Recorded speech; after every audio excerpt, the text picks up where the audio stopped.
chamber and a feather bed, a chimney and a hey nonny nonny, hey nonny nonny, hey nonny no, hey nonny no, hey nonny no. He that will an alehouse he must have 3 things in store: a chamber and a feather bed, a chimney and a hey nonny nonny, hey nonny nonny, hey nonny no, hey nonny no, hey nonny no.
Shakespeare Festival! Take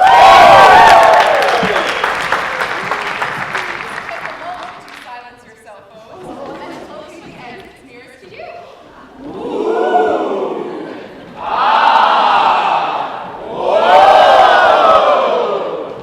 All photography and recordings during the performance are strictly prohibited. And since the house lights will remain on during the entire performance, we will find you. Now, sit forward and engage as we share with you the Two Gentlemen of Verona.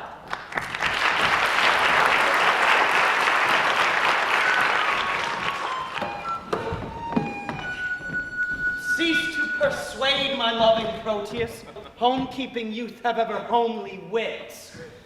Were it not affection chains thy tender days to the sweet glances of thy honored love, I rather would entreat thy company to see the wonders of the world abroad than, living dully sluggardized at home, to wear out thy youth in shapeless idleness. But since thou lovest, love still and thrive therein, even as I would when I to love begin. Or wilt thou be gone? Oh, sweet Valentine, adieu. Think on thy Proteus when thou haply seest some rare, noteworthy object in thy travels. Wish me partaker in thy happiness when thou dost meet good hap, and in thy danger. If ever danger do environ thee, commend thy grievance to my holy prayers. For I will be thy bedesman, Valentine. And on some love book pray for my success. Upon some book I love, I'll pray for thee.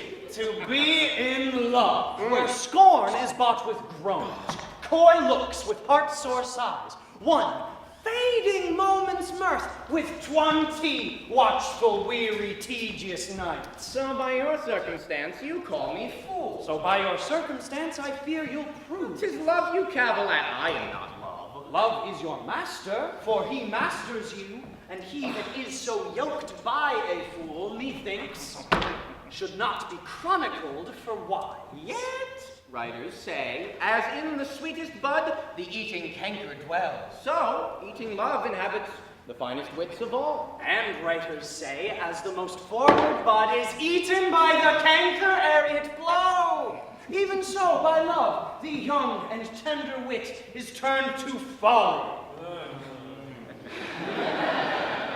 Blasting in the bud, losing his verdure, even in the prime, and all the fair effects of future hopes. But wherefore waste I time to counsel thee, that art a votary to fond desire? Once more, adieu. My father at the road expects my coming, there to see me shipped. And thither will I bring thee, Valentine. Sweet Proteus, no. Now let us take our leave. To Milan, let me hear from thee by letters of thy success in love, and what news else betideth here in absence of thy friend. And likewise will visit thee with mine. All happiness to chance to thee in Milan. As much to you at home. And so, farewell! He after honor hunts, I after love. He leaves his friends to dignify them more. I leave myself, my friends, and all for love. Now, Julia, thou hast metamorphosed me, made me neglect my studies, lose my time, war with good counsel, set the world at naught, made wit with musing weak, heart sick with thought. Sir Proteus, save you. Saw you, my master. But now ye parted hence to embark for Milan. Oh, 20-1, then he is shipped already, and I have played the sheep in losing him. Indeed, a sheep doth very often stray, and if the shepherd be a while away. You conclude, then, that my master is a shepherd, and I a sheep? I do. The shepherd seeks the sheep, and not the sheep the shepherd, and I seek my master, but my master seeks not me, therefore I am no sheep. The sheep for fodder follow the shepherd for food follows not the sheep. Thou for wages follow thy master, the master for wages follows not thee, therefore thou art a sheep. Oh, such another proof would make me cry bad. But, dost thou hear? Gavest thou my letter to Julia? I, sir. Well, what said she? I. Nod. I? Oh, why, that's naughty. You mistook, sir. I say she did nod, and you asked me if she did nod, and I say I. Come, open the matter in brief. What said she? Open your purse, that the money and the matter may be both at once delivered. Well, sir, here is for thy pains. What said she? Truly, sir, I think you'll hardly win her. Why? Couldst thou perceive so much from her? Sir, I could perceive nothing at all from her. No, not so much as a ducat for delivering your letter. And being so hard to me that brought your mind, I fear she'll prove as hard to you in telling your mind. Give her no token but stones, for she's as hard as steel. What said she? Nothing? No, not so much as take this for thy pains.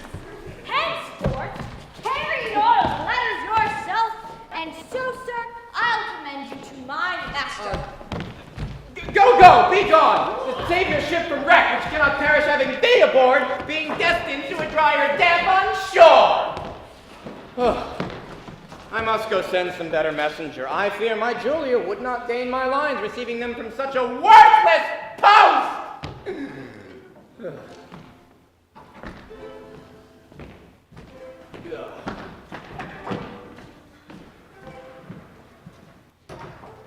But say, Lucetta, now we are low, wouldst thou then counsel me to fall in love? Aye, madam, so you stumble not unheedfully.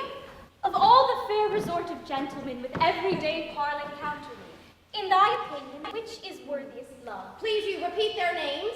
I'll show my mind according to my shallow, simple skill.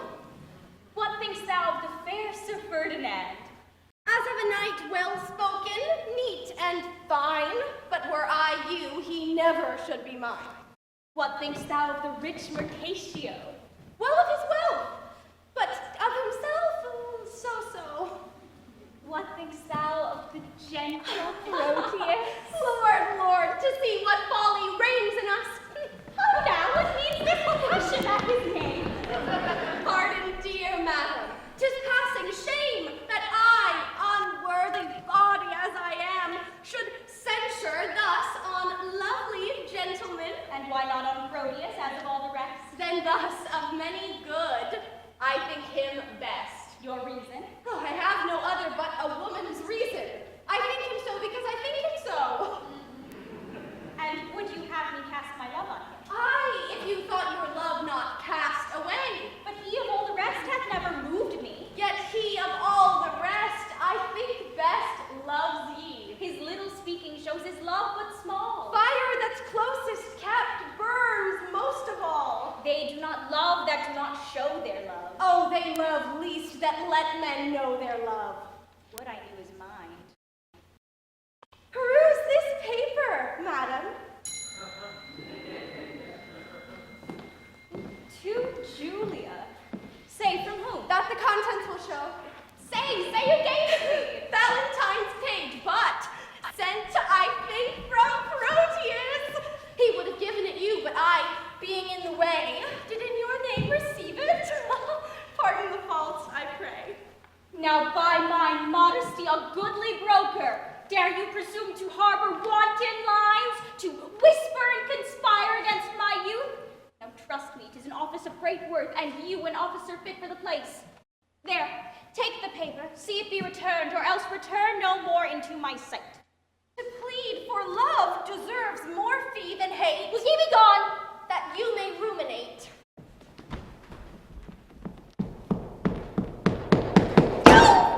And yet I would I had overlooked the letter.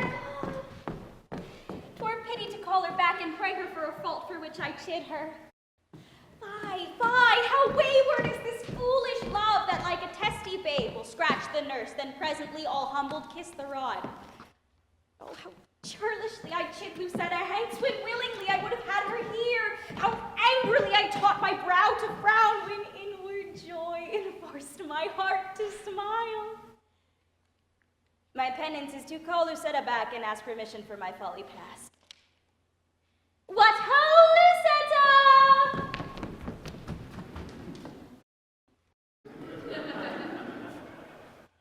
What would your ladyship? Is it near dinner time? I would it were, that you might kill your stomach on your meat and not upon your maid. Oh. What didst thou pick up so gingerly? Nothing. Why didst thou stoop then? To take a paper up that I let fall. Oh, and is that paper nothing? Nothing concerning me. You then let it lie for those that it concerns. Madam, it will not lie where it concerns unless it have a false interpreter. Some love of yours hath writ to you in rhyme. That I might sing it, madam, to a tune. Give me a note, your ladyship can set. As little by such toys as may be possible, best sing it to the tune of Light o' Love. Oh, it is too heavy for so light a tune. Heavy, belike it hath some burden there. Aye, and melodious were it, would you sing it? And why not you? I cannot reach so high. Let's see your song. How now, minion? Keep tune there still. So, you will sing it out.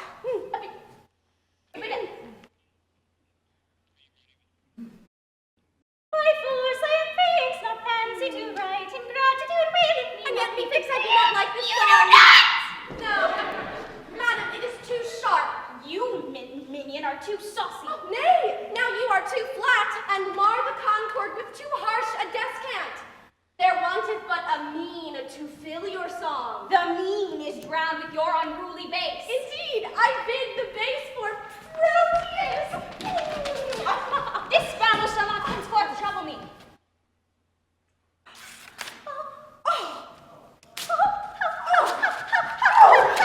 Get thee gone, let the papers lie! You would be fingering them to anger me. She makes it strange, but she would best be pleased to be so angered with another letter. Nay, would I were so angered by the same.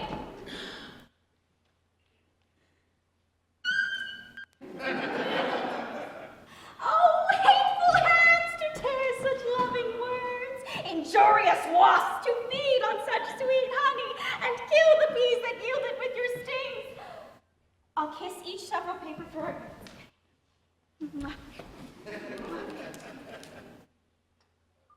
Look, here is writ, kind Julia. Unkind Julia, as in revenge of thy ingratitude, I crow thy name against the bruising stones, trampling contemptuously on thy disdain.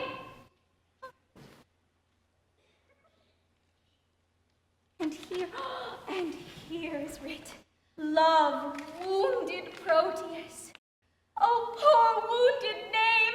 My bosom as a bed shall lodge thee till thy wound be throughly healed. Thus I search it with a sovereign kiss.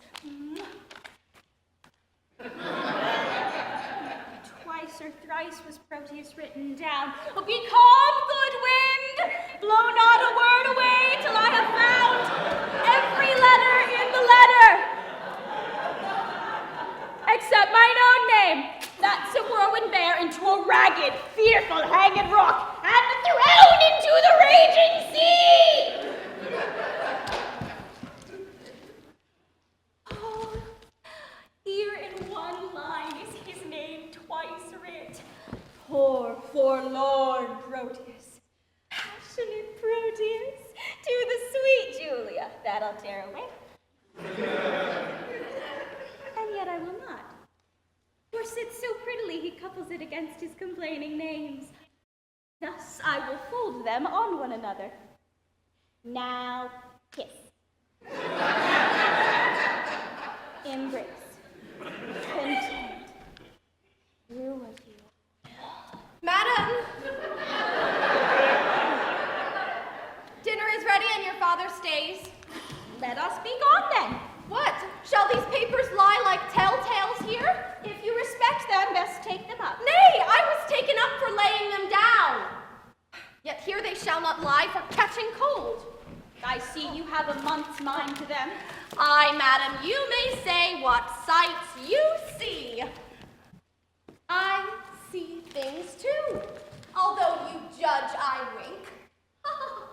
How will it please you go?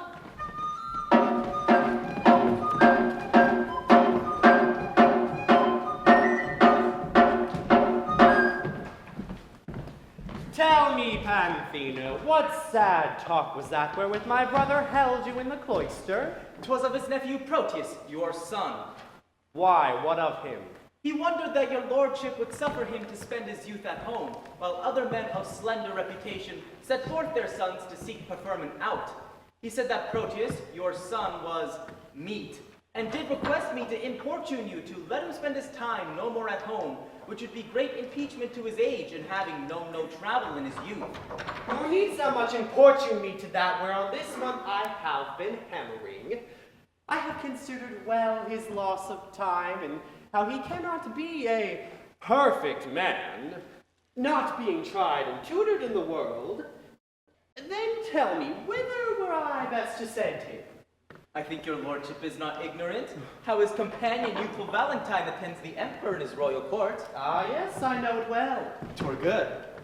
I think your lordship sent him thither. There he shall practice tilts and tournaments, hear sweet discourse, converse with noblemen, and be in the eye of every exercise, worthy his youth and nobleness of birth. I like thy counsel. Well hast thou advised, and that thou mayst perceive how well I like it. Even with the speediest expedition I will dispatch him to the emperor's court. Tomorrow! May it please you, Don Alfonso with other gentlemen of good esteem are journeying to salute the emperor, and to commend their service to his will. Good company, with them shall Proteus go, and in good time now will we break with him.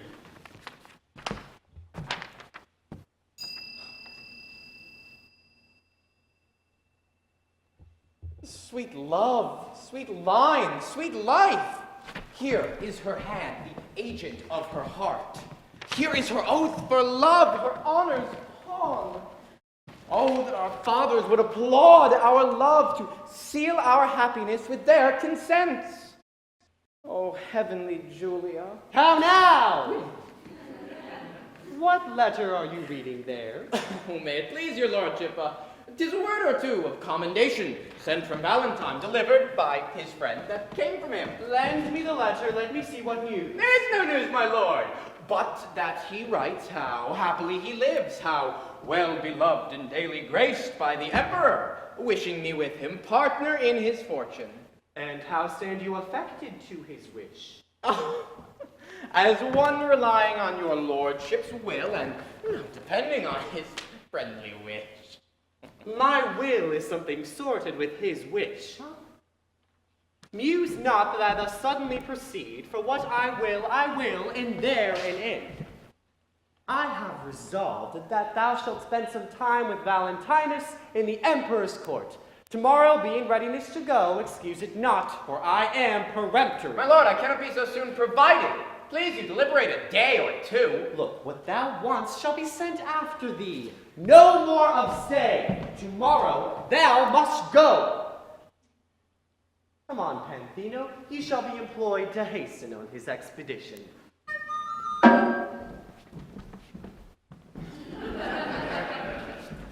Thus have I shunned the fire for fear of burning, and drenched me in the sea where I am drowned. I fear to show my father Julia's letter, lest he should take exceptions to my love. And with the vantage of mine own excuse, hath he most expected against my love.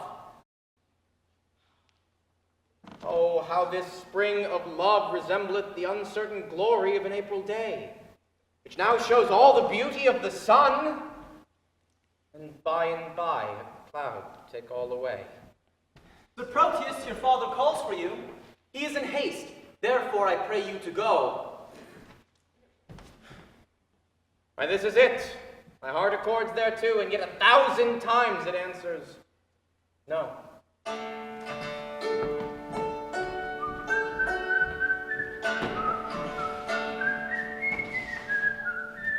Sir, your glove? No, not mine. My gloves are on. What? This may be yours, for this is but one. Ha! Let me see.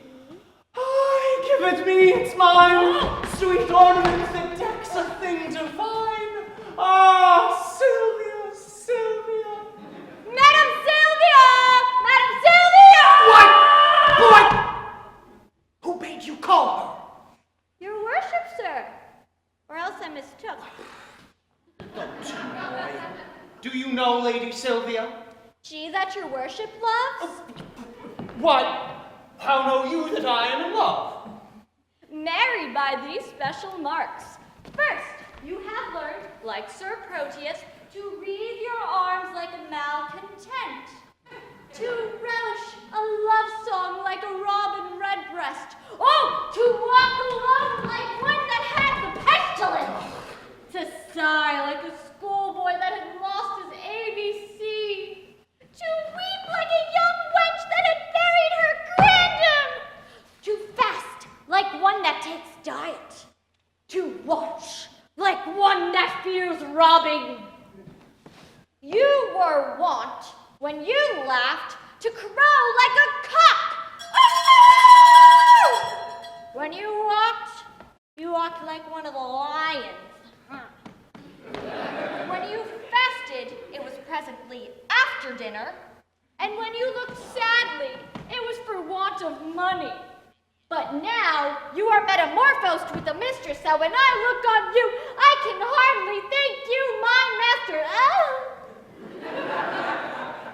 Are all these things perceived in me? They are all perceived without ye. Go to, but tell me, do you know my Lady Silvia? She that you gaze upon so as she sits at supper? Hast thou observed that? Even she, I mean. Why, sir, I know her not. Dost thou know her by my gazing on her, and yet thou knowest her not? Is she not hard favored, sir? Not so fair, boy, as well favored. Oh, sir, I know that well enough. I mean that her beauty is exquisite, but her favor infinite. I have loved her ever since I saw her, and still I see her beautiful. If you love her, you cannot see her. Why? Because love is blind. Oh, that you had mine eyes, or your own eyes had lights they were wont to have when you chid at Sir Proteus for going ungartered. What should I see then? Your present folly and her passing deformity. For he, being in love, could not see to garter his hose, and you, being in love, cannot see to put on your hose. In conclusion, I stand affected to her. I would you were set, so your affection would cease. Oh, last night she enjoined me to write some lines unto one she loves. And have you? I have. Are they not lamely writ? No, boy, but as well as I can do them. Peace, here she comes.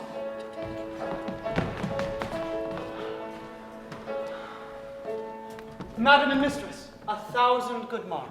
Oh, give ye good even. Here's a million of manners. Sir Valentine and servant, do you 2,000?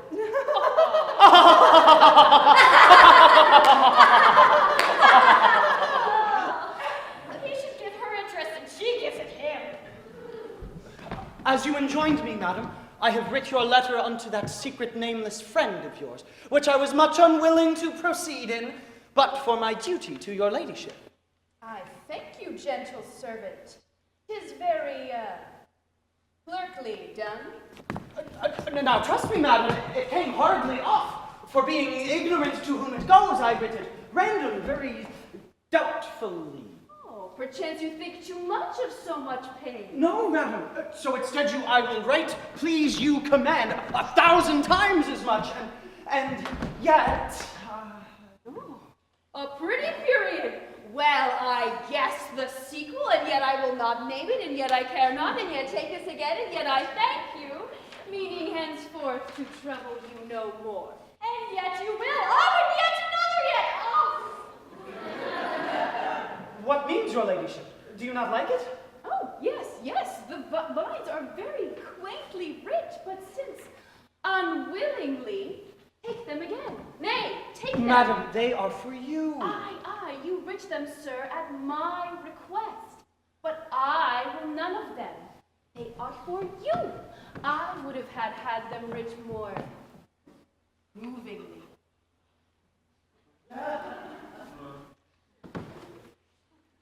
Please, you will write your ladyship another. Oh, and when it is writ for my sake, read it over. And if it please you, so. If not, why, so. If it please me, madam, what then? If it please you, take it for your labor. And so good morrow, servant.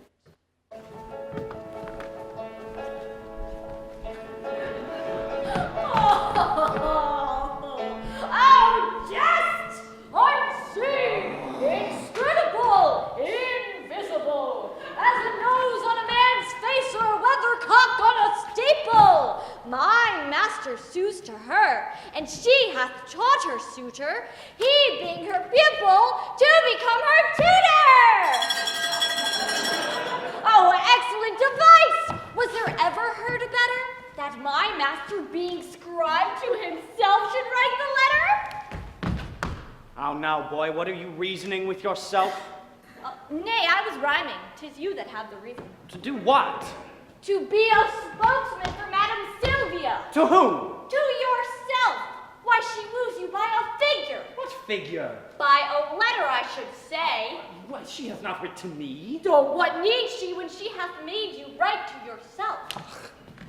Why, do you not perceive the jest? No, believe me. No believing you indeed, sir. But did you perceive her earnest? She gave me none, except an angry word. Oh, why, she hath given you a letter! That's the letter I writ to her friend. And that letter hath she delivered, and there an end. I would it were no worse. I'll warrant you 'tis as well. For often have you writ to her, and she, in modesty, or for else in want of idle time, could not again reply. Or, fearing else some messenger that might her mind discover, herself hath taught her love himself to write unto her lover. Oh, all this I speak in print, for in print I found it. Yeah. Why amuse you, sir? 'Tis dinner time. I have dined. Aye, but hearken, sir, though the chameleon love can feed on the air, I am one that am nourished by my victuals, and would fain have meat. Oh, be not like your mistress. Be moved. Be moved.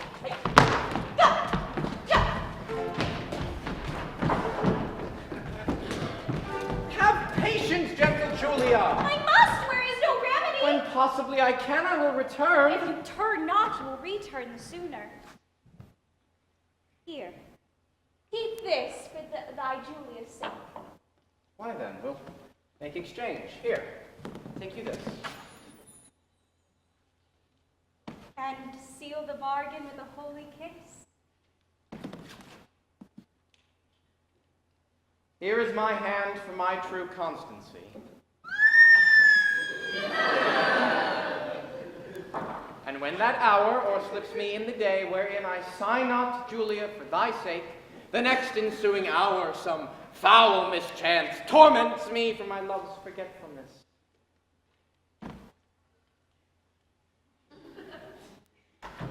My father stays my coming. Answer not. The tide is now Nay, not thy tide of tears. That tide will stay me longer than I should. Julia, farewell.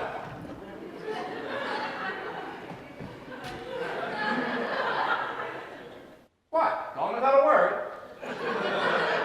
So true love should do, it cannot speak, for truth hath better deeds than words to grace it. Sir Proteus, you are stayed for. Go, I come. Alas, this parting strikes poor lovers dumb.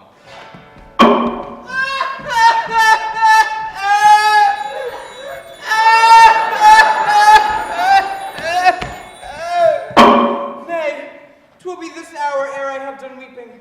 All the kind of Valances have this very fault. I have received my proportion, like the prodigious sun, and am going with Sir Proteus to the Imperial's court.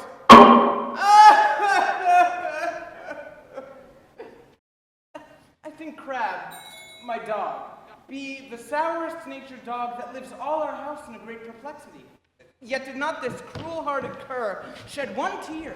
He is a stone, a very pebble stone, and has no more pity in him than a dog. Why, my grandam, having no eyes, look you, wept herself blind at my parting. Nay, I'll show you the manner of it. This shoe is my father. No, this left shoe is my father. No, this left shoe is my mother? Nay, that cannot be so neither. Yes, it is so. It hath the worser soul. This shoe, with the hole in it, is my mother. And this, my father. Vengeance on't. There 'tis, now sit. This staff is my sister. This hat is Nan, our maid. I am the dog. No, the dog is himself, and I am the dog.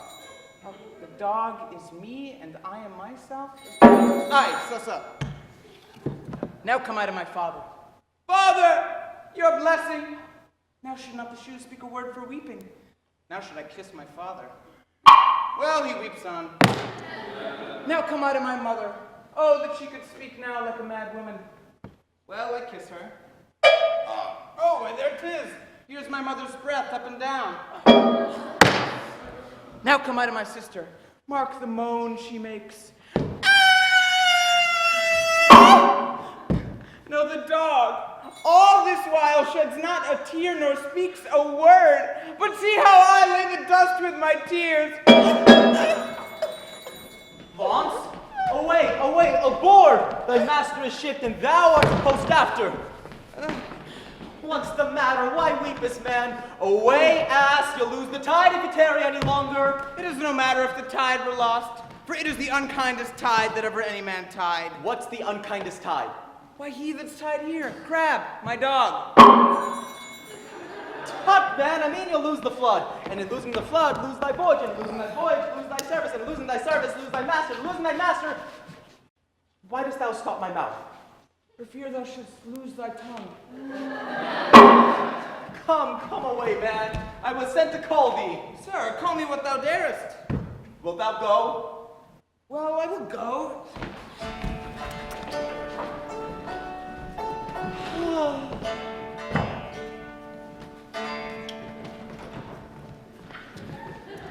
Servant! Mistress! Master!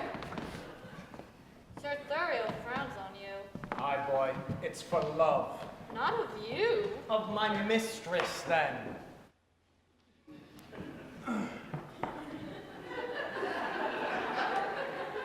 Twere good you knocked him. Servant, you are sad. Indeed, I seem so. Seem you that you are not? Happily I do.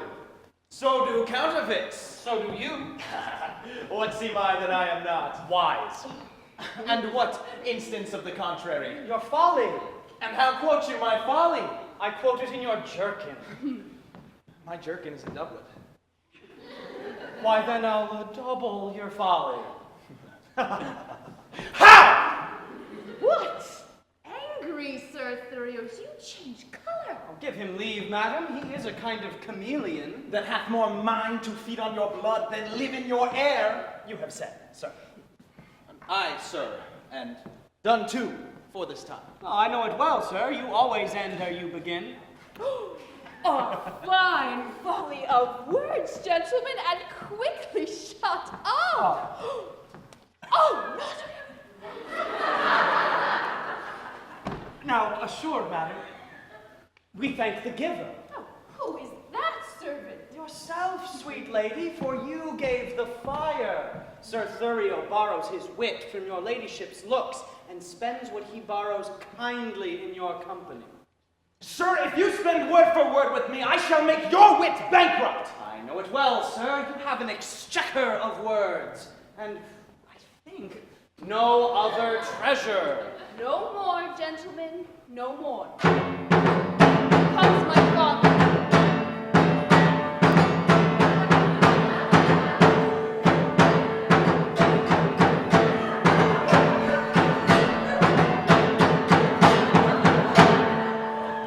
Now, Dr. Silvia, you are hard beset. Sir Valentine, your father's in good health. What say you to a letter from your friends of much good news? I will be thankful to any happy news from thence. Know ye Don Antonio, your countryman? Aye, my good lord. I know him to be a gentleman of worth and worthy estimation, and not without desert so well reputed. Hath he not a son? Aye, my good lord. A son that well deserves the honor and regard of such a father. You know him well. I know him as myself, for from our infancy we have conversed and spent our hours together. And though myself have been an idle truant, omitting the sweet benefit of time to clothe mine age with angel-like perfection, yet hath Sir Proteus, for that's his name, made use and fair advantage of his days. His years but young, but his experience old. His head unmellowed, but his judgment ripe. And, in a word, for far behind his worth comes all the praises that I now bestow, he is complete in feature and in mind, with all good grace to grace a gentleman. Beshrew me, sir, but if he make this good, he is as worthy for an empress' love as me to be an emperor's counselor. Well, sir, this gentleman has come to me, and here he plans to spend his time a while. I think 'tis no unwelcome news to you. Should I have wished a thing, it had been he. Welcome him then according to his worth.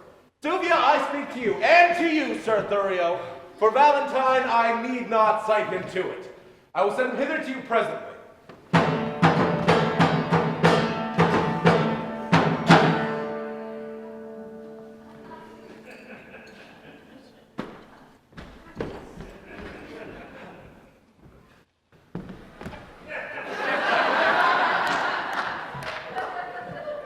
This were the gentleman I told your ladyship had come along with me, but that his mistress did hold his eyes locked with her crystal looks. Oh, belike that now she hath enfranchised them upon some other pawn for fealty. Nay, sure. I think she holds them prisoners still. Oh, nay, then he should be blind, and being blind, how could he see his way to seek out you? Why, lady, love hath 20 pair of eyes. They say that love hath not an eye at all. To see such lovers, Sir Thurio, as yourself, upon a homely object love can wink. All right, have done. Have done. Here comes the gentleman. Welcome, dear Proteus! Madam, I beseech you, confirm his welcome with some special favor. Oh, 'tis worth this warrant for his welcome hither, if this be he you oft have wished to hear from. Madam, it is. Sweet lady, entertain him as my fellow servant to your ladyship. Too low a mistress for so high a servant. Not so, sweet lady, but too mean a servant to have a look of such a worthy mistress. Leave off discourse of disability. Sweet lady, entertain him for your servant. My duty will I boast of, nothing else. And duty never yet did want his meed. Servant, you are welcome to a worthless mistress. I'll die on him that says so by yourself, That you are welcome? that you are worthless. Madam, my lord your father would speak. I wait upon his pleasure. Come, Sir Thurio, go with me. Once more, new servant, welcome. I'll leave you to confer of home affairs, and when you have done, we look to hear from you.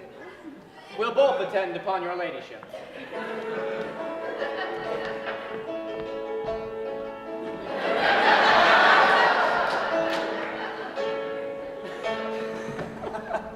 Now, tell me, how do all from whence you came? Your friends are well and haven't had much. And how do yours? I left them all in health.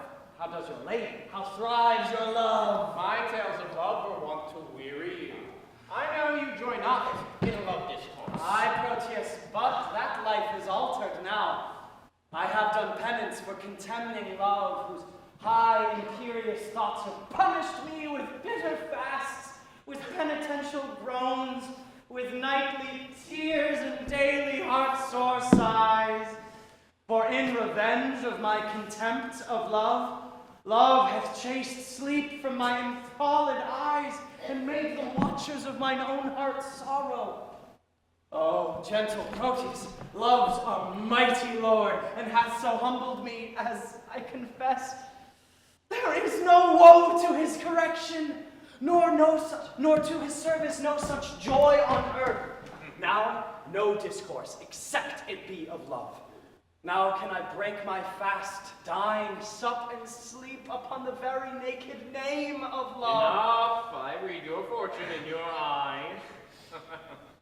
Was this the idol that you worship so? Even she. Is she not a heavenly saint? No. But she is an earthly paragon. Call her divine. I will not flatter her.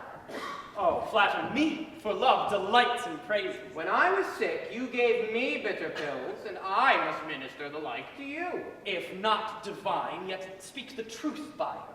If not divine, yet let her be a principality, sovereign to all the creatures of the earth. Except my own mistress. Sweet, accept not any. Except thou wilt accept against my love. Have I not reason to prefer mine own? And I will help you to prefer her too. She shall be dignified with this high honor, to bear my lady's train. My Valentine, what braggartism is this? Oh, pardon me, Proteus. All I can is nothing to her whose worth makes other worthies nothing. She is alone. Then let her alone. Not for the world. Why, she is mine own.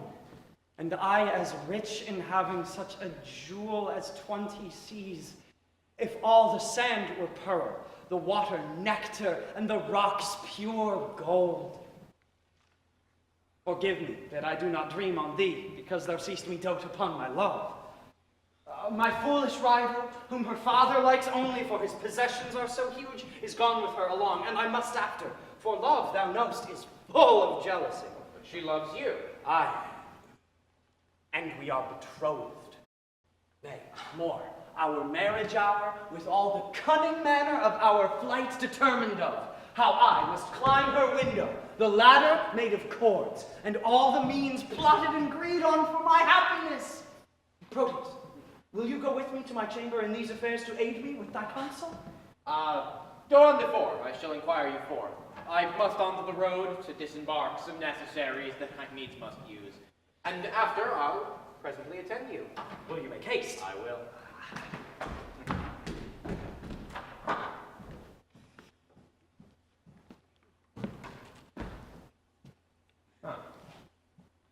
Even as one heat another heat expels, or as one nail by strength drives out another, so the remembrance of my former love is by a newer object quite forgotten.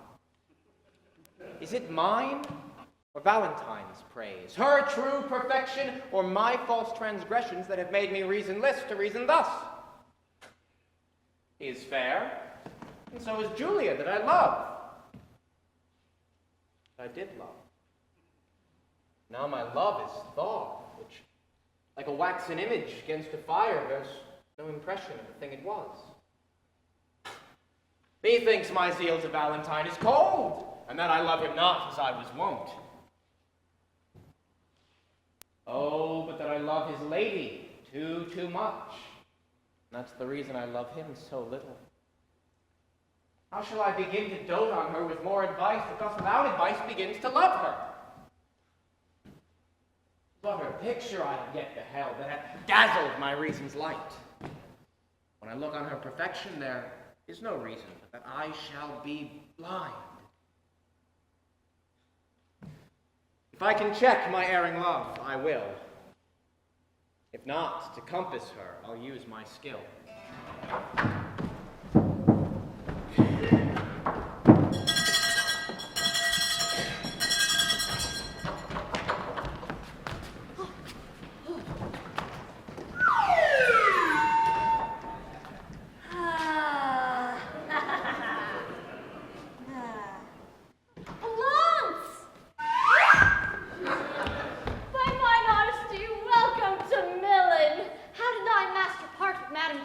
Oh, Mary, after they closed in earnest, they parted very fairly in jest. But shall she marry him? No! How then, shall he marry her? No, neither. What, are they broken? No, they are both as whole as a fish. Why then, how stands the matter with them? Oh, Mary, when it stands well with him, it stands well with her.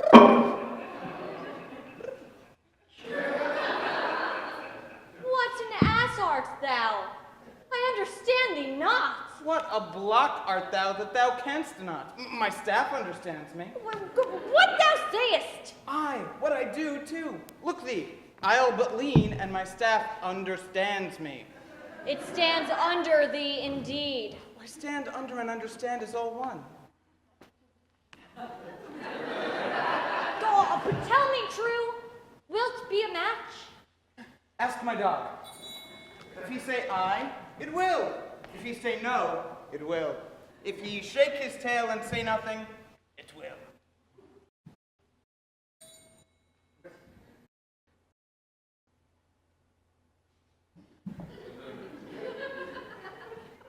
The conclusion is then that it will! Launce, how sayest thou that my master's become a notable lover? Oh, I never knew him otherwise. Then how? A notable lover, as thou reportest him to be.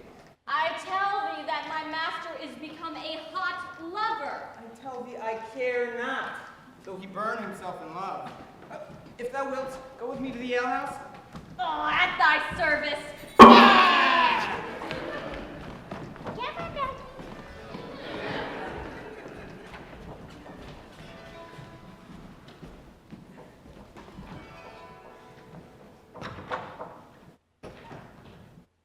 To leave my Julia shall I be forsworn.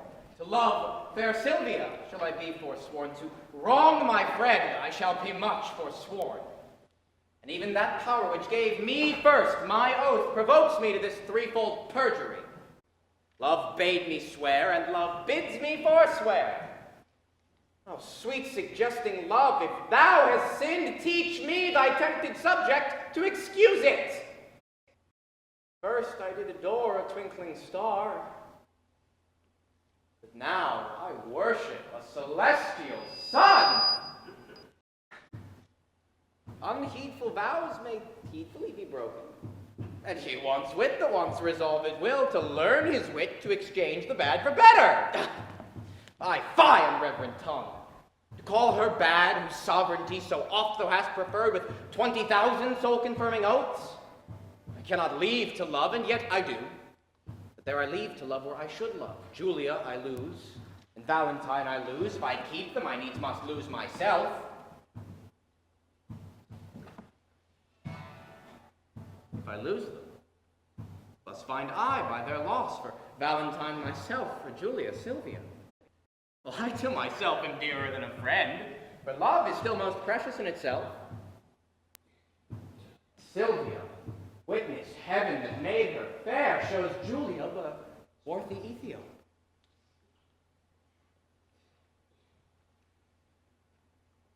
I shall forget that Julia is alive, remembering that my love to her is dead.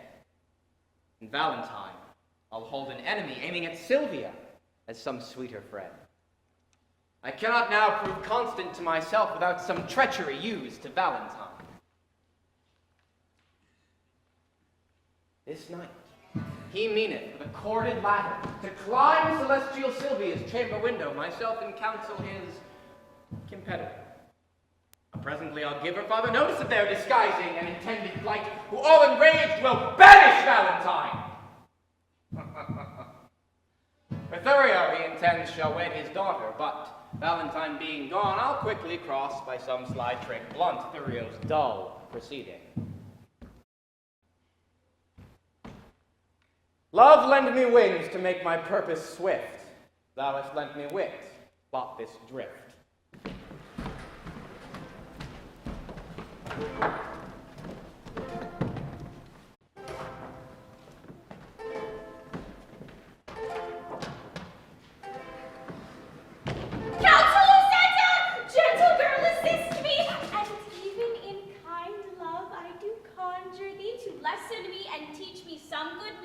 With my honor, I may undertake a journey to my loving Proteus. Alas, the way is wearisome and long. A true devoted pilgrim is not weary to measure kingdoms with his feeble steps.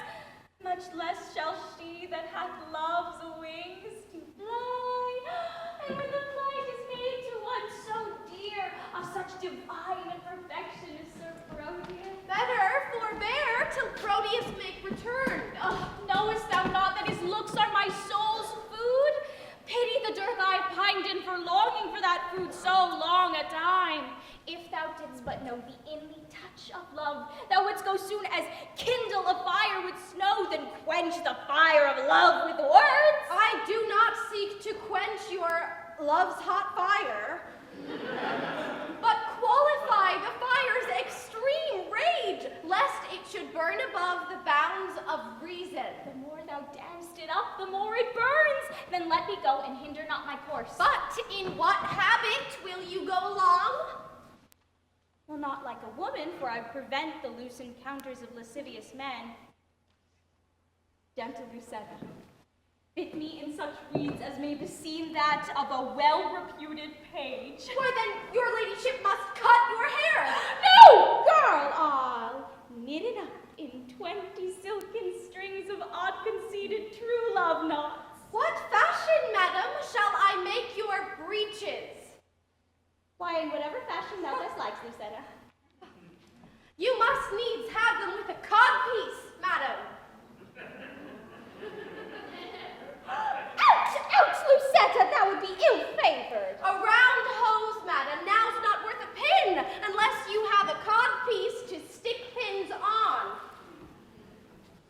Lucetta, as thou lovest me, fit me with what thou thinkest meet and is most mannerly. But tell me, wench, how would the world repute me for undertaking so unstaid a journey? I fear it will make me scandalized. If you think so, then stay at home and go not. Nay, that I will not. Then never dream on infamy, but go. If Proteus like your journey when you come, no matter who's displeased when you are gone. I fear me he will scarce be pleased with all. Oh,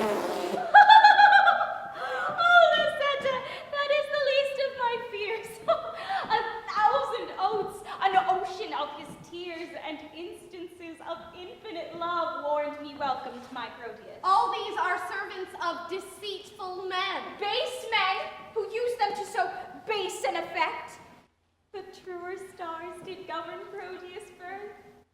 His words are bonds, his oaths are oracles, his love sincere, his thoughts immaculate, his tears pure messengers from his heart, and his heart as far from fraud as heaven from earth. Pray heaven he prove so when you come to him. No, Lucetta, as thou lovest me, do him not that wrong to bear a hard opinion on his truth. Only deserve my love by loving him, and to it presently. Now, come take me to my chamber to take note of what I stand in need of for my longing journey. All that is mine I leave at thy dispose. My goods, my lands, my reputation. Only in lieu thereof dispatch me hence. Come, answer not, but to it presently. I am impatient of my tarriance.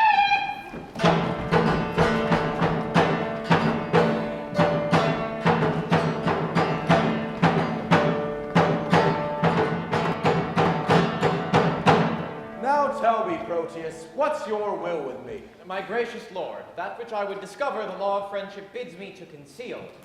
But when I think of all your gracious favors done to me, undeserving as I am, my duty pricks me on, utter that which else no worldly good should draw from me. No worthy prince, Sir Valentine, my friend, this night intends to steal away your daughter, myself and one made privy to the plot. Proteus, I thank thee for thine honest care, which to requite command me while I live. This love of theirs myself have often seen, haply when they have judged me fast asleep, and oftentimes have purposed to forbid Sir Valentine her company and my court. But, fearing lest my jealousy might dare and so unworthily disgrace the man, I gave him gentle looks, thereby to find that which thyself has now disclosed to me, and that thou mayest perceive my fear of this, knowing that tender youth is soon suggested, I might lodge her in an upper tower, the keys whereof myself have ever kept, and thence she cannot be conveyed away. No, noble lord, they have devised a mean how he your chamber window will ascend, with a corded ladder fetch her down, for which the youthful lover now is gone. But this way comes he with it presently, where, if it please you, may intercept him. But, good my lord, do it so cunningly that my discovery be not aimed at, for love of you, not hate unto my friend, hath made me publisher of this pretense. Upon mine honor, he will never know that I had any light from thee of this. Adieu, my lord. The Valentine's coming.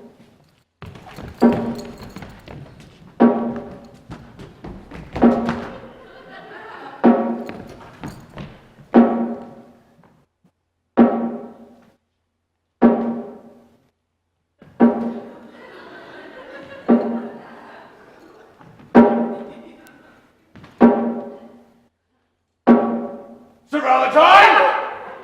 Whither away so fast?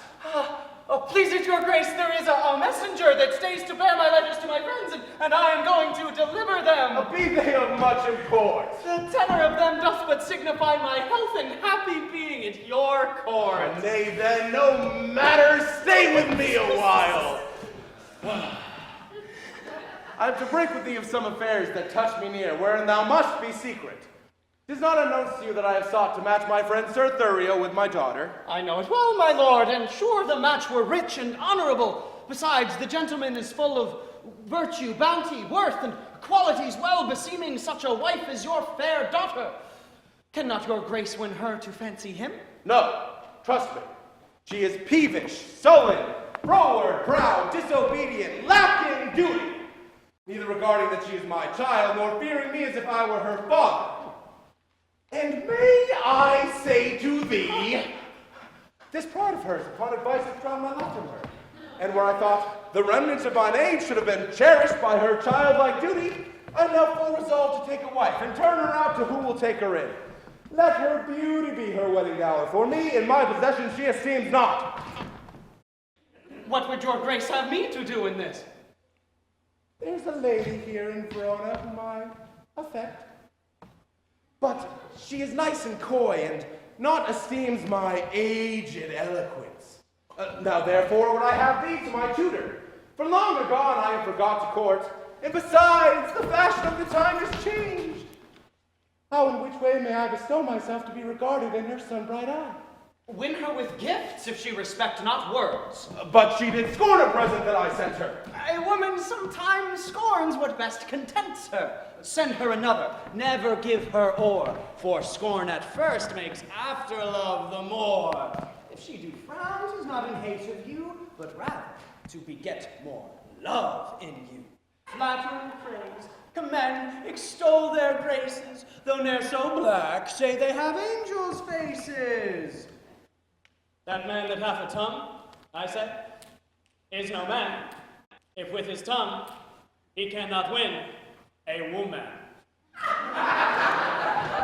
But she, I mean, is promised by her friends unto a youthful gentleman of worth, and kept severely from resort of men, that no man hath access by day to her. Why then I would resort to her by night. Aye, but the doors be locked, and keys kept safe, then no man hath recourse to her by night. What lets but one may enter at her window? Her chamber is aloft, the far from the ground, and built so shelving that one cannot climb it without apparent hazard to his life. Why then, a ladder, quaintly made of cords, to cast up with a pair of anchoring hooks,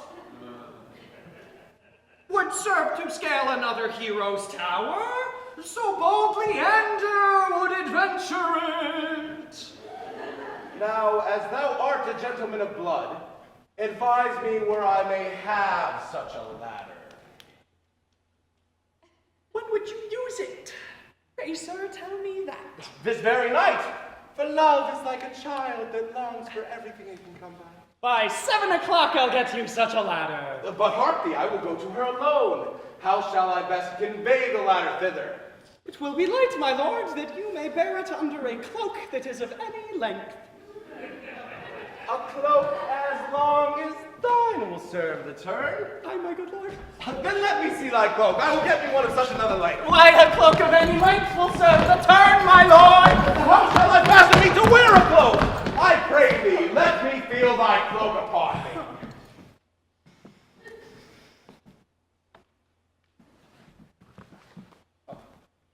Good, my lord. 'Tis nice. What letter is this saying? What's here? To Silvia!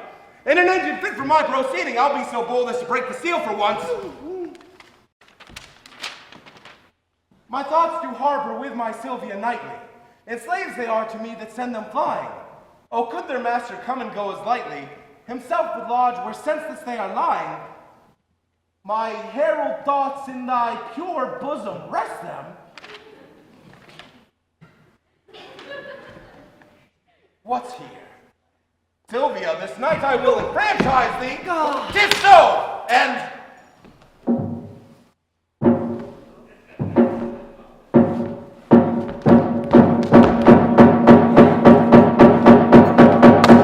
here's the ladder for the purpose.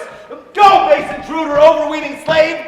Thank me for this more than for all the favors which all too much I bestowed on thee. Be gone! I will not hear thy vain excuse, but as thou lovest thy life, make speed from hence! And why not death rather than living torment? To die is to be banished from myself, and Silvia is myself. Banished from her is self from self, a deadly banishment. What light is light, if Silvia be not seen? What joy is joy, if Silvia be not by? Unless it be to think that she is by and feed upon the shadow of perfection. Except I be by Silvia in the night, there is no music in the nightingale. Unless I look on Silvia in the day, there is no day for me to look upon. She is my essence, and I leave to be, if I be not by her fair influence fostered, illumined, cherished, kept alive. I fly not death to fly his deadly doom. Tarry I here, I but attend on death. But fly I hence, I fly away from life.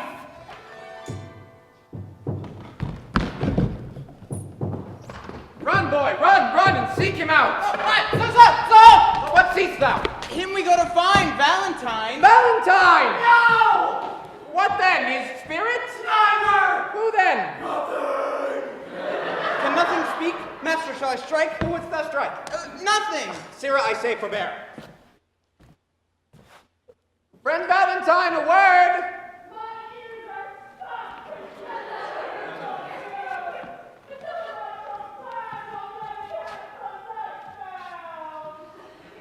Then in dumb silence will I bury mine, for they are harsh, untunable, and bad. Is Silvia dead? No, Valentine! No, Valentine, indeed, my sacred Silvia!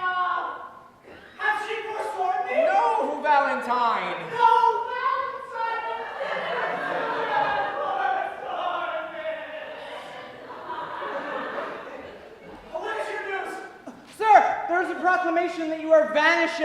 Ooh! That thou art banished. Oh, that's the news. From hence and from Silvia and from me, thy friend. Oh, I have fed upon this wall already, and now excess of it will make me certain. The Silvia know that I am banishment? Aye, and she hath offered to the doom, which unreversed stands in effectual force. A sea of melting pearl, which some call tears. Those at her father's churlish feet she tendered, with them upon her knees, her humble self wringing her hands, whose whiteness so became them as if but now they waxed pale for woe.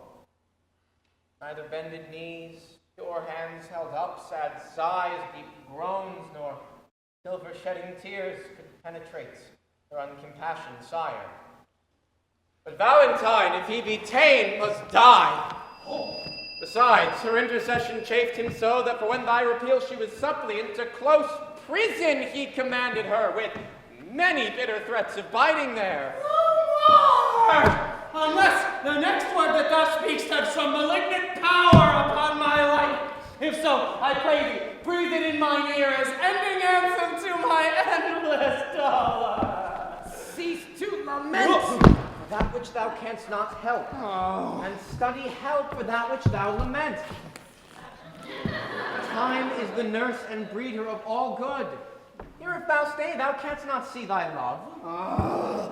Besides, thy staying will abridge thy life. Get up. Hope is a lover's staff.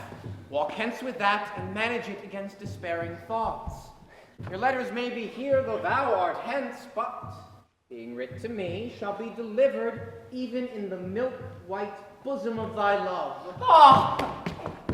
The time now serves not to expostulate. Come, made it through the city gates, and ere I part with thee, confer at large of all that may concern thy love affairs. As thou lovest Silvia, though not for thyself, regard thy danger. Along with me. I pray thee, Launce, and if thou seest my boy, bid him make haste and meet me at the north gate. Go, Sarah, find him out. Come, Valentine. Oh, my dear Silvia! Oh, hapless Valentine! I am but a fool, look you, and yet I have the wit to think that my master is a kind of a knave. He lives not now that knows me to be in love, and yet I am in love, but a team of horse shall not drag that from me, nor who 'tis I love. And yet 'tis a woman, but what woman I will not tell myself. And yet 'tis a milkmaid, yet 'tis not a maid, for she hath had gossips. Yet 'tis a maid, for she is her master's maid, and serves for wages. She hath more qualities than a water spaniel, which is much in a bare Christian. Here is the catalogue of her condition.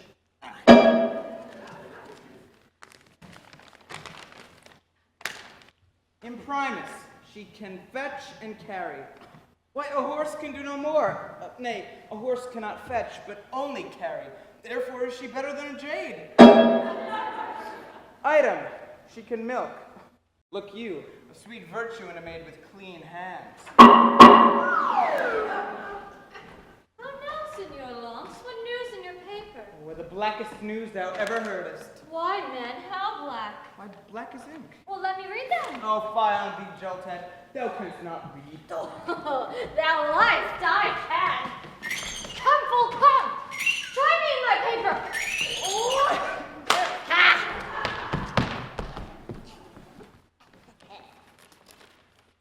Imprimus, she can milk. Aye, that she can. Ida, she brews good ale. And thereof comes the proverb, blessing of your heart, you brew good ale.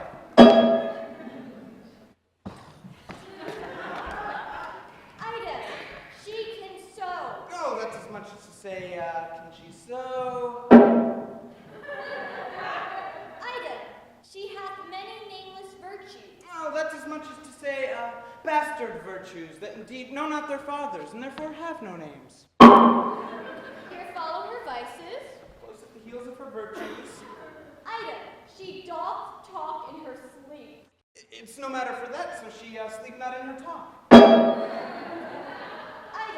she is slow in words. Oh, villain that put this down among her vices.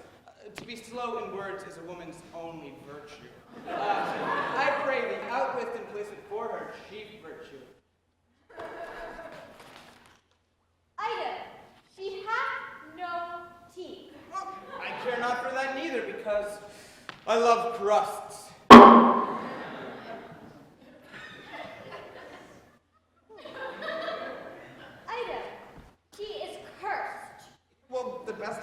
she hath no teeth to bite. Ida, she hath more hair than wit, more faults than hairs, and more wealth than faults. Why, more wealth than faults? That word alone makes the faults gracious. Well, I'll have her. And if it be a match, as nothing is impossible, What then? why then will I tell thee?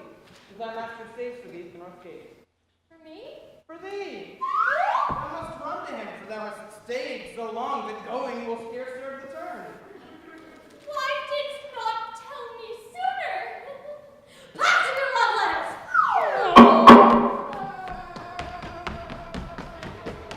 Now will he be swinged for reading my letters? An unmannerly slave that will thrust himself into secrets. I'll ask her to rejoice in the boy's correction.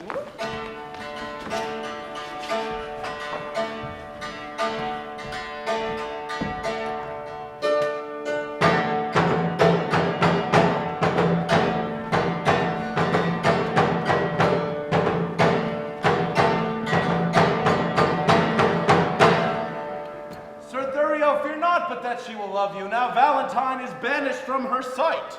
Since his exile, she hath despised me most, forsworn my company, and railed at me that I am desperate of obtaining her. A little time will melt her frozen thoughts, and worthless Valentine shall be forgot. How now, Sir Proteus? Is your countryman according to our proclamation gone? Gone, my lord. My daughter takes his going grievously. A little time, my lord, will kill that grief. So I believe, but Thurio thinks not so. Proteus, the good conceit I hold of thee, for thou hast shown some sign of good desert, makes me the better to confer with thee. Thou knowest how willingly I have sought to match my friend Sir Thurio with my daughter. I do, my lord. What might we do to make the girl forget the love of Valentine and love Sir Thurio? The best way is to slander Valentine with falsehood, cowardice, and poor descent. 3 things that women hold highly in hate. Aye, but she will think that it is spoken hate. Aye, if his enemy deliver it, therefore it must with circumstance be spoken by one whom she esteemeth as his friend. Then you must undertake to slander him. That, my lord, I would be loath to do. 'Tis an ill office for a gentleman, especially against his very friend. Where your good words cannot advantage him, your slander never can and damage him. Therefore the office is indifferent, being entreated to it by your friend. You have prevailed, my lord. By aught that I can speak in his dispraise, she shall not long continue love to him. But say this weed her love from Valentine, it follows not that she will love Sir Thurio.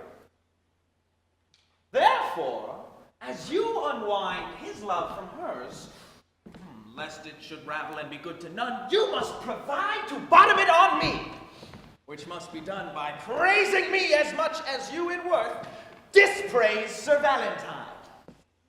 As much as I can do, I will effect, but you, Sir Thurio, are not sharp enough. You must lay lime to tangle her desires by wailful sonnets, whose composed rhyme should be full fraught with serviceable vows. Aye, much is afforded, heaven proposing. Say upon the altar of her beauty, you sacrifice your tears, your sighs, your heart. Writes your ink be dry, and with your tears moist it again, and frame some feeling line that may discover such integrity. For Orpheus' lute was strung with poet's sinews, whose golden touch could soften steel and stones, make tigers tame, and huge leviathans forsake unsounded deeps to dance on sands. After your dire lamenting elegies, visit by night your lady's chamber window with some sweet concert. To their instrument, tune a deploring dump. The night's dead silence would well become such sweet, complaining grievance. This or nothing else will inherit her. This discipline shows thou hast been in love. And thy advice this night I'll put in practice. I have a sonnet that will serve the turn to give the onset to thy good advice. About it, gentlemen! We'll wait upon your grace until after supper. And afterward determine our proceeding. Even now about it, I will pardon you.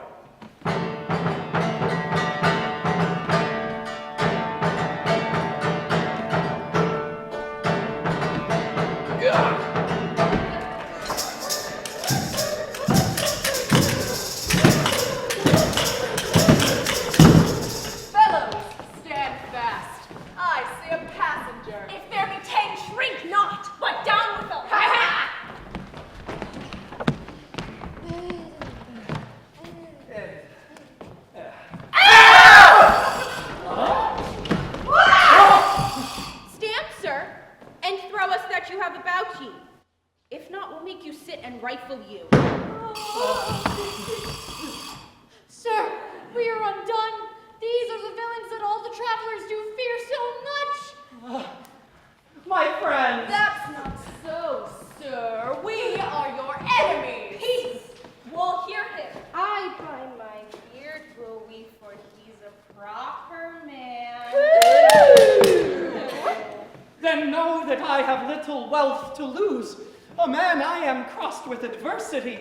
My riches are these poor habiliments, of which if you should here disfurnish me, you take the sum and substance that I have. Whither travel you? To Verona. Whence came you? From Milan. Have you long sojourned there? Oh, some several months, and longer might have stayed if crooked fortune had not thwarted me. What, were you banished thence? I was. For what offense? For that which now torments me to rehearse.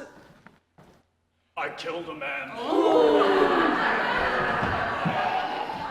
Whose death I much repent, and yet I slew him manfully in fight. Why, ne'er repented if it were done so. But were you banished for so small a fault? I was, and held me glad of such a doom. By the bare scalp of Robin Hood's fat friar, this fellow were a king for our wild faction. Hey! We'll have him! Sirs, a word. Oh, master, be one of them. It's an honorable kind of thievery. Tell us this. Have you anything to take to? Nothing but my fortune. Know then that some of us are gentlemen. Hey.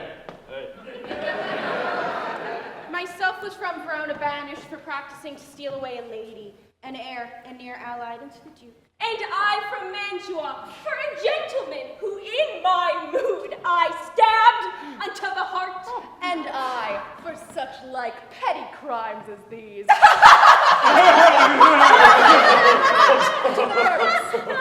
Recite our thoughts that they may hold excused our lawless lives, and partly, seeing you are beautified with goodly shape, a man of such perfection as we do in our quality much want. Indeed, because you are a banished man, therefore, above the rest, we parley to you. Are you content to be our general, to make a virtue of necessity, and live, as we do, in this wilderness? What sayest thou? Wilt thou be of our consort? Say I, and be the captain of us all. Will do thee homage and be ruled by thee.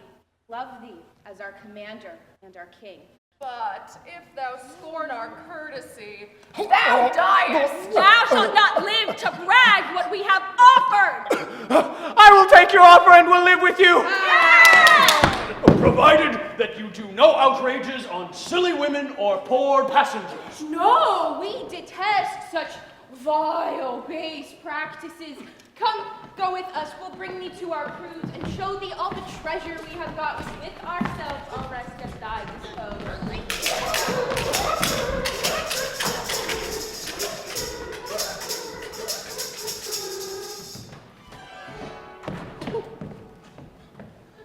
Already have I been false to Valentine, and now I must be as unjust to Thurio.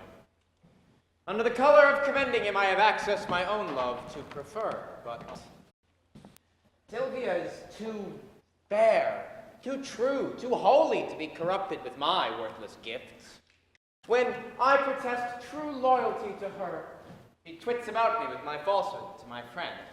When to her beauty I commend my vows, she bids me think how I have been forsworn in breaking faith with Julia, whom I loved. And notwithstanding all her sudden quips, the least whereof would quell a lover's hope. Yet, spaniel-like, the more she spurns my love, the more it grow and fawneth on her still. But here comes Thurio. Now must we to her chamber window to give some evening music to her ear. How now, Sir Proteus, are you cracked before us? Aye, gentle Thurio, for you know that love will creep in service where it cannot go. Aye, but I hope, sir, that you love not here. Oh, sir, but I do, or else I would be hence. Who, Silvia? Aye, Silvia, for your sake. I thank you for your own.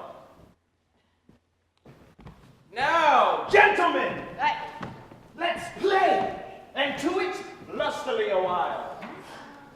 Now, my young guest, methinks your alley calling. I pray you, why is it? Marry mine host, because I cannot be married. Well, come, we'll have you marry. I'll bring you where you can hear music, and you can see the gentleman you asked for. But shall I hear him speak? Aye, but you shall. That would be music. Oh, hark, hark. Is he among these? Aye, but please. Let's hear him. Who is Silvia? What is she? That all our swains commends is her. Holy, fair, and wise is she. The heavens such grace did lend her, that she might admire it be. Is she kind as she is fair? For beauty lives with kindness. Love doth to her eyes repair, to help him of his blindness, and being helped inhabits there. Then to Silvia let us sing, for Silvia is excelling. She excels each mortal thing, upon the dull earth dwelling. To her let us garlands bring. Now, are you sadder than you were before? What does you, man? The music likes you not. You mistake mine host. The musician likes me not. Why, my pretty youth? He plays false, mother.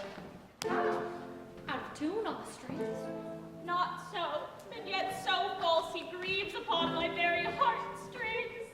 You have a quick ear. I would I were deaf, for it makes me have a slow heart.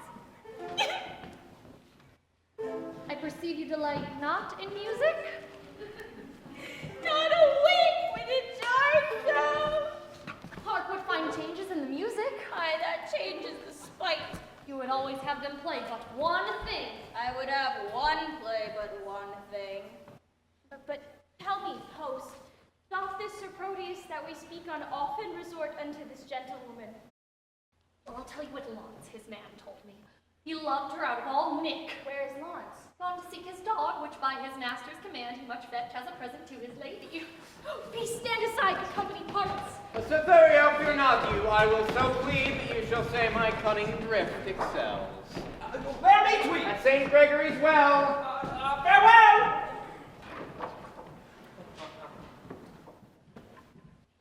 Madam, good evening to your ladyship. I thank you for your music. Gentlemen, who is that spake? One lady, if you knew his pure heart's truth, you would quickly learn to know him by his voice. Sir Proteus, as I take it. Sir Proteus, gentle lady, and your servant. What's your will? That I may compass yours. Ugh. You have your wish. My will is even this, that presently you hie you home to bed. Oh, thou subtle, perjured, false, disloyal man! Thinkst thou I am so shallow, so conceitless, to be seduced by thy flattery that has deceived so many with thy vows? Return, return, and make thy love amends. For me, by this pale queen of night, I swear, I am so far from granting thy request that I despise thee for thy wrongful suit, and by intend to chide myself, even for this time I spend in talking to thee. I grant, sweet love, that I did love a lady, but she is dead. For false if I should speak it, for I am sure she is not buried. Say that she be. Yet Valentine, thy friend, survives, to whom thyself art witness, I am betrothed. And art thou not ashamed to wrong him with thy importunacy? I likewise hear that Valentine is dead. And so suppose am I. For in his grave assure thyself my love is buried. Sweet lady, let me rake it from the earth. Oh, go to thy lady's grave and call hers thence, or at the least in her sepulchre thine. He heard not that. Madam, if your heart be so obdurate, vouchsafe me your picture for my love. That picture hanging in your chamber. To that I'll speak, to that I'll sigh and weep. For since the substance of your perfect self is else devoted, I am but a shadow, and to your shadow will I make true love. For substance, you would sure deceive it and make it but a shadow, as I am. I am very loath to be your idol, sir. But since your falsehood shall become you held to worship shadows and adore false shapes, send to me in the morning, and I'll send it. And so, good rest. As wretches have o'ernight that wait the execution in the morn.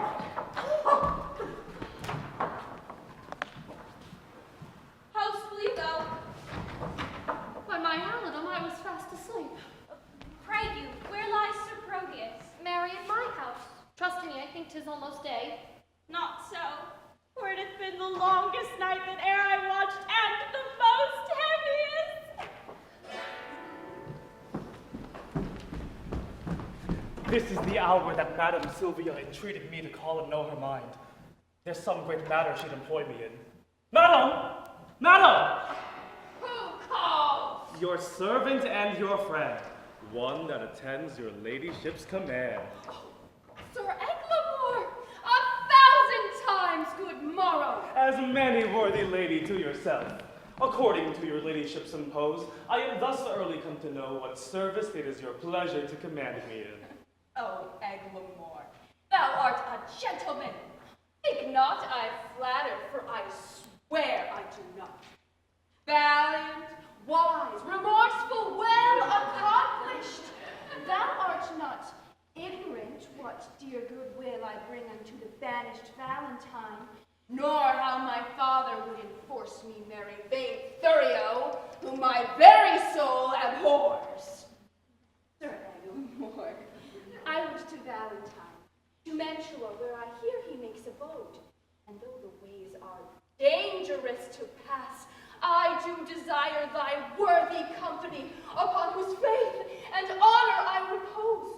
Urge not my father's anger, Eglamour, but think upon my grief, a lady's grief, and on the justice of my flying hence, to keep me from a most unholy match, which heaven and fortune still rewards with flame. I do desire thee, even from a heart as full of sorrows as the sea of sands, to bear me company and go with me. If not, to hide what I have said to thee, that I may venture to depart alone. Madam, I pity much your grievances, which, since I know they virtuously are placed, I give consent to go along with you. When will you go? This evening coming. Where shall I meet you? At Friar Patrick's cell, where I intend holy confession. Ah, I will not fail your ladyship. Good morrow, gentle lady. Good morrow, kind Sir Eglamour.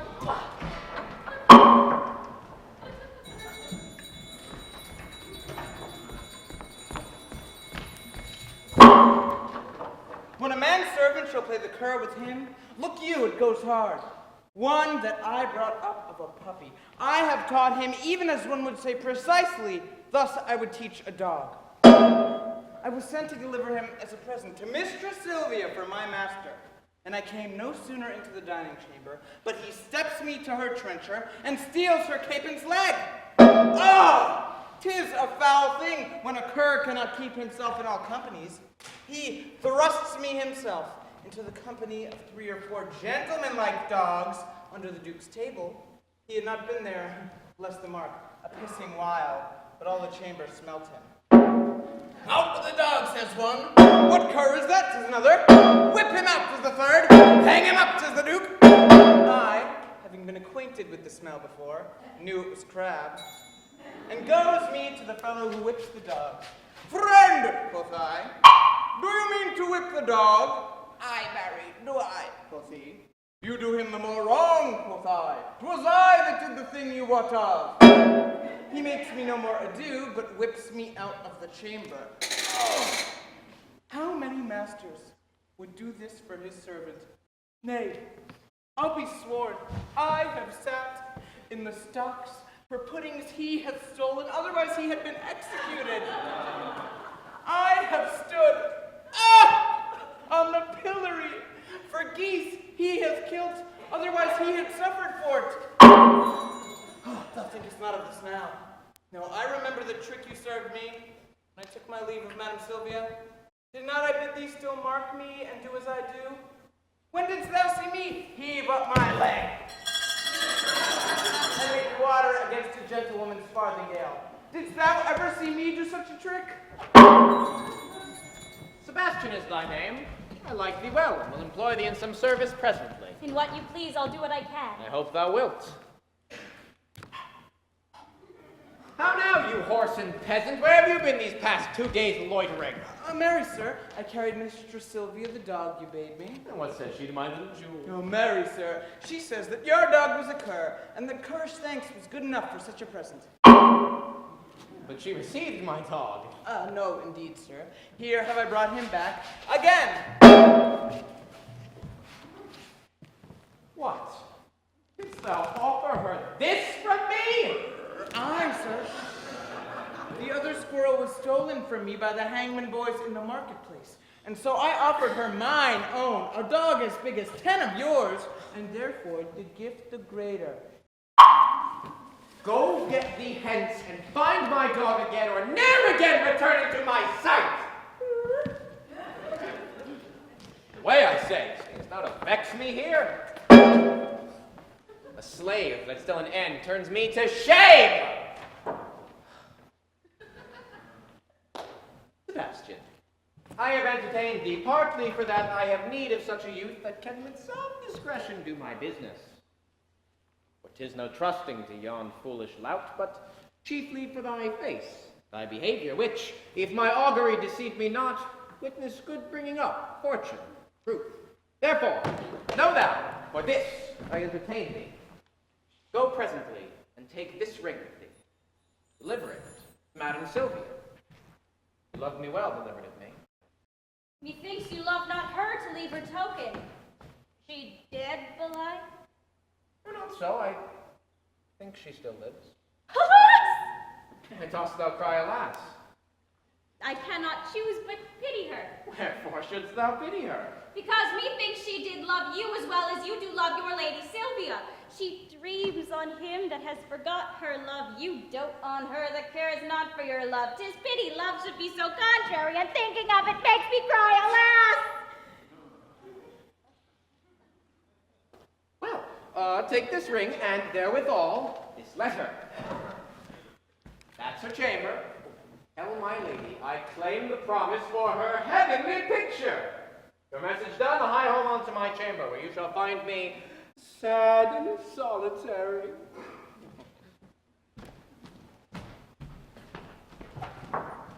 How many women would do such a message? Alas, poor Proteus, thou hast entertained a fox to be the shepherd of thy lambs. Alas, poor fool! Why do I pity him that with his very heart despiseth me? Because he loves her, he despiseth me. Because I love him, I must pity him. This ring I did give him when he parted from me, to bind him remembrance of my goodwill. And now am I, unhappy messenger, to plead for that which I would not obtain, to carry that which I would have refused, to praise his faith which I would have dispraised. I am my master's true confirmed love, but cannot be true servant to my master unless I prove false traitor to myself. Yet I will woo for him, but yet so coldly as heaven it knows I would not have him speed.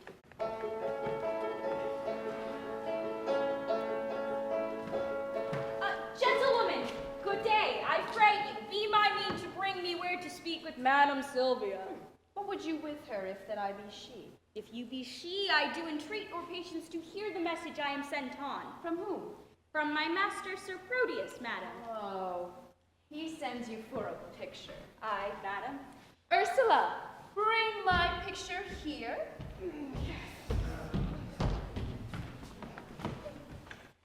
Go! Give your master this. Tell him from me, one Julia, that his changing thoughts forget would better fit his chamber than this shadow. Madam, please you, peruse this paper. Pardon me, madam, I have unadvised delivered you a paper I should not have. This is the letter for your ladyship. I pray, let me look on that again. It may not be good, madam, pardon me. There, hold. I will not look upon your master's lines. I know they are stuffed with protestations and full of newfound oaths, which he will break as easily as I do tear his paper. Madam, he sends your ladyship this ring. Ah, the more shame that he sends it me, for I have heard him say 1,000 times his Julia gave it him at his departure, though his false finger hath profaned the ring. Mine shall not do his Julia so much wrong. He thanks you. What sayest thou? I thank you, madam, that you tender her. Poor gentlewoman, my master wrongs her much. Dost thou know her? Almost as well as I do know myself. To think upon her woes, I do protest that I have wept 100 several times. Belike she thinks that Proteus hath forsook her. I think she doth, and that be her cause of sorrow. Is she not passing fair? She hath been fairer, madam, than when she did think my master loved her well. She, in my judgment, is as fair as you. Of course, she did neglect her looking glass and threw her sun-expelling mask away. The air hath starved the roses in her cheeks and pinched the lily tincture of her face. How tall was she? About my stature. For at Pentecost, when our pageants of delight were played, the youth got me to play the woman's part, in which I was trimmed in Madame Julia's gowns, which served me fit by all men's judgments, as if the gowns had been made for me. And therefore I know she is about my height. And I did make her reap a good, madam, for I played a lamentable part. 'Twas Ariadne passioning for Theseus' perjury and unjust flight, which I so lively acted with my tears that my mistress, being moved therewithal, wept bitterly, and would I might be dead if I in thought felt not her very sorrow. She is beholding to thee, gentle youth. Alas, Poor lady, desolate and left. I weep myself to think upon thy words. Here, youth, there is my purse. I give thee this for thy sweet mistress' sake, because thou lovest her. Farewell. she thanks you for it, if e'er you know her.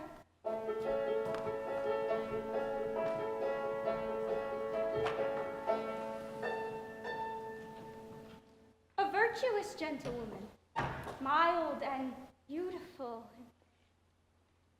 I hope my master's suit will be but cold, since she respects my mistress' love so much. Alas, how love can trifle with itself. Here is her picture. Let me see.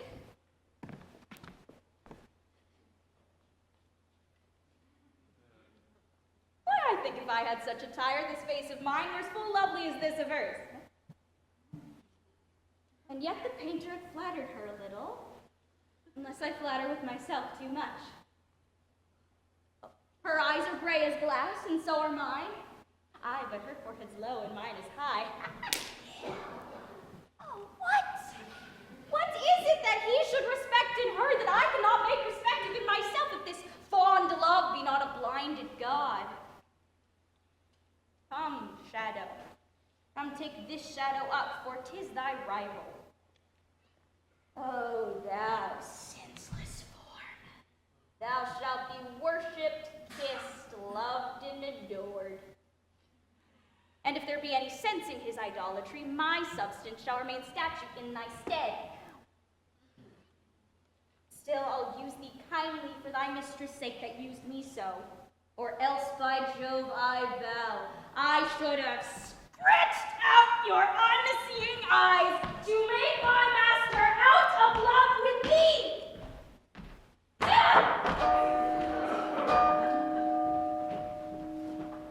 The sun begins to gild the western sky, and now it is about the very hour that Silvia, at Friar Patrick's cell, should meet me. See where she comes. Lady, a happy evening. Amen. Amen. Go on, good Eglamour. Now to postered by the abbey wall, I fear I am attended by some spies. Oh, fear not. The forest is not truly off. Oh, we recover that. We are sure enough.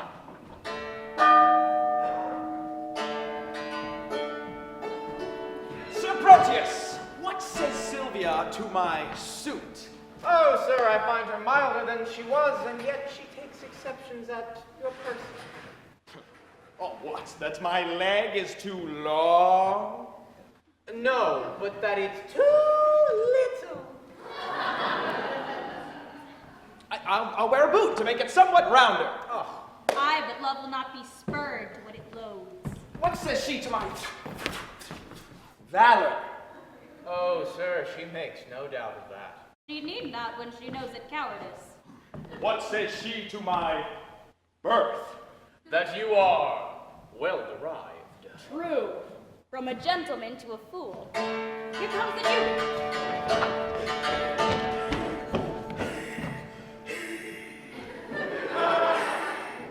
She's fled after that peasant Valentine.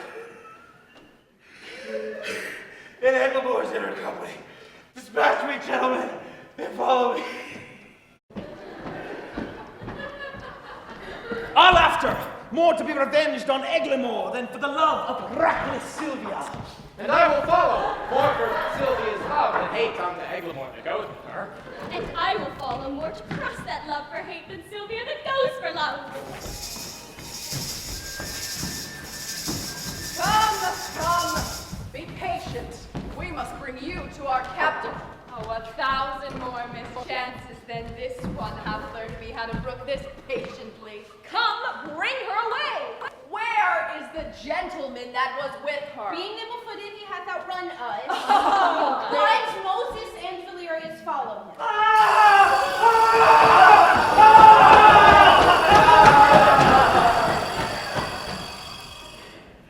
Go thou with her to the west end of the wood. There is our captain. We'll follow him that's fled. The thicket is beset. Cannot escape. Come, I must bring you to our captain's cave. Oh, Valentine, this I endure for thee.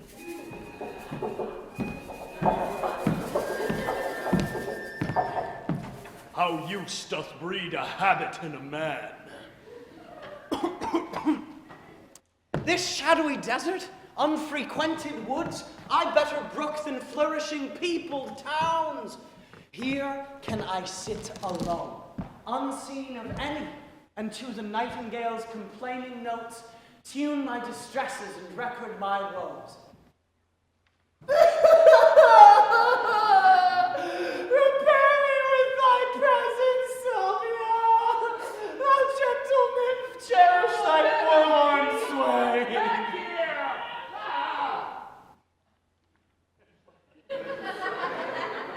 What hallowing and what stir is this today? Oh, these are my mates that make their wills their law, have some unhappy passenger in chase.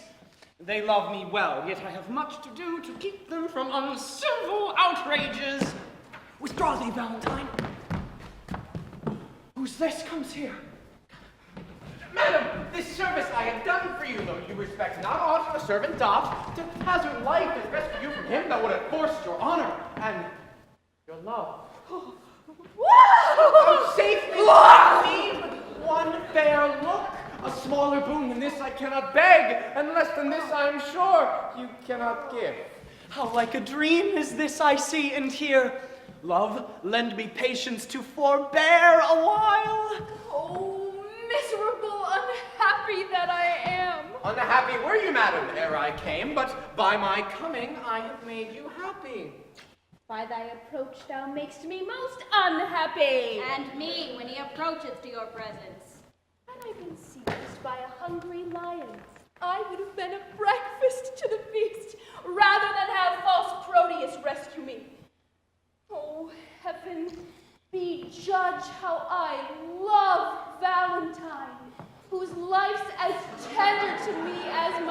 soul, and full as much for more there cannot be. I do detest false, perjured Proteus. Therefore, be gone. Solicit me no more. What dangerous action stood it next to death would I not undergo but for one calm look? Oh, 'tis the curse in love, and still approve that women cannot love when they're beloved. When Proteus cannot love where he is beloved.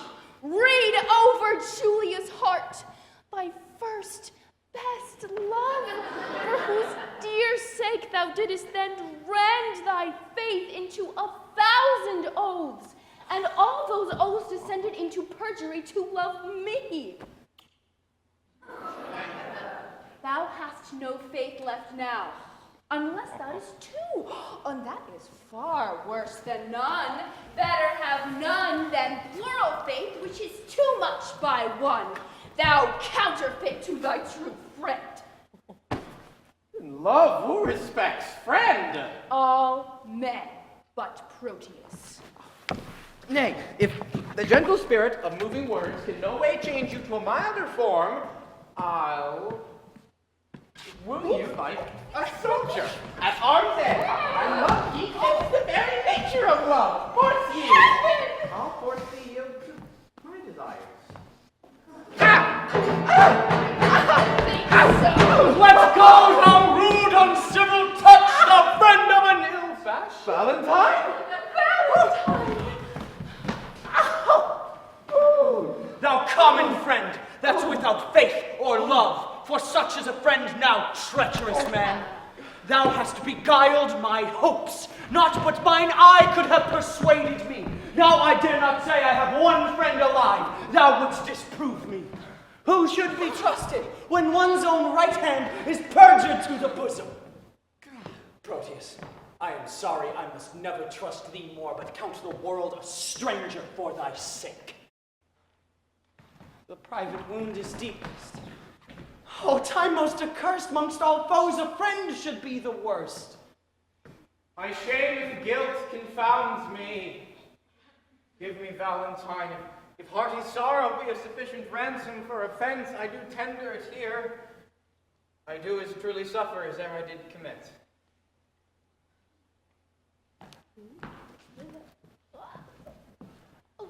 Then I am paid! And once again I do receive thee honest. He by repentance is not satisfied, as nor of heaven nor earth, for these are pleased. By penitence the Eternal's wrath appeased. And that my love may appear plain and free, all that was mine in Silvia I give thee. Oh, look to the boy. Oh, why, boy, what's the matter? Look up, speak. Pardon me, good sir. My master did bid me give a ring to Madam Silvia, which out of my neglect was never done. Where's that ring, boy? Here it is. This is it. Now let me see. Huh. Well, this is the ring I gave to Julia. Huh. Pardon me, sir, I have mistook. This is the ring you sent for Silvia. But how camest thou by this ring? And when I depart, I gave it unto Julia. Huh. And Julia herself did give it me, and Julia herself hath brought it hither. Oh! Ow, Julia!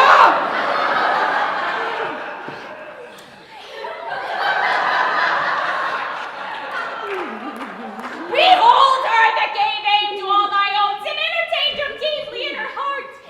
How oftest thou with perjury cleft the root? No, Proteus, let this habit make thee blind. Be thou ashamed that I have taken upon myself such an immodest raiment. If shame be in a disguise of love, it is the lesser blot modesty finds. Women change their shape, then men their minds. The men their minds, 'tis true. Oh, heaven, if man were constant, he were perfect. What is in Silvia's face, but I may spy? More fresh in Julia's, with a constant eye. Come, come, let me be blessed to make this happy close. 'Twere pity two such friends should be long foes. Bear witness, heaven, I have my wish forever. And I mine.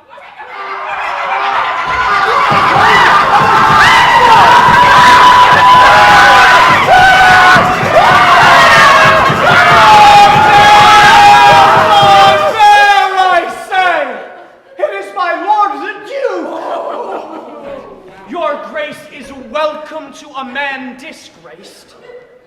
Banished Valentine. Huh? Sir Valentine! Oh, and yonder is Silvia! And Silvia's mine! Thurio, give back or else embrace thy death. Take but possession of her with a touch.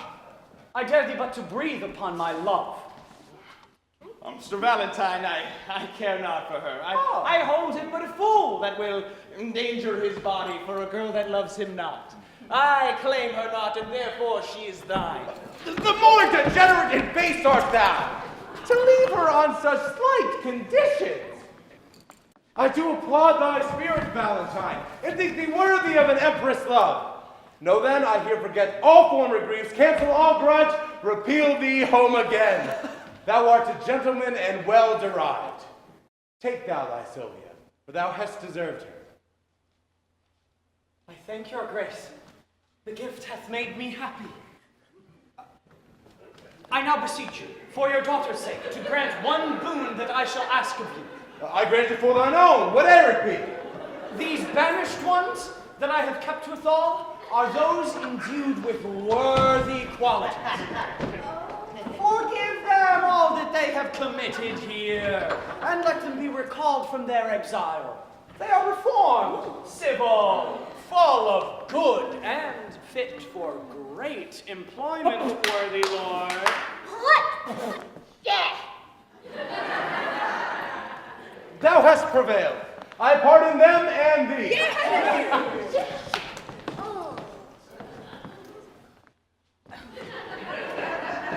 Come, let us go. We will include all jars with triumph, mirth, and rare solemnity. And as we walk along, I dare be bold with our discourse to make your grace to smile. What think you of this page, my lord? I think the boy hath grace in him. He blusheth. I warrant you, my lord, more grace than boy. Well, what mean you but... Oh, how art thou? I'll tell you as you pass along, that you may wonder at what hath fortuned. Come, Proteus.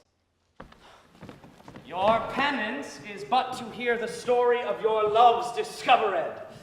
That done, our day of marriage shall be yours. One feast, one house, one mutual happiness.